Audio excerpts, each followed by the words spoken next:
الحمد للہ وحدہ والصلاة والسلام علی من لا نبی بعدہ اما بعد فاعوذ باللہ من الشیطان الرجیم بسم اللہ الرحمن الرحیم انما یخشی اللہ من عبادہ العلماء صدق اللہ العظیم۔ سامعین و حاضرین، آج کا ہمارا سوال ہے، کیا نبی ہونے کے لیے اس پر وحی ہونا ضروری ہے؟ کہ نبی ہونے کے لیے اس پر وحی کا ہونا ضروری ہے یا نہیں؟ تو سامعین و حاضرین، اس کا جواب یہ ہے کہ جی ہاں، نبی ہونے کے لیے اس پر وحی کا ہونا یہ ضروری ہے۔ وہ وحی خواہ فرشتہ کی معرفت سے ہو یا وہ وحی بلا واسطہ ہو، نبی ہونے کے لیے اس پر وحی کا ہونا یہ ضروری اور لازم ہے۔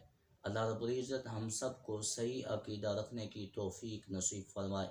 وآخر دعوانا ان الحمد للہ رب العالمین۔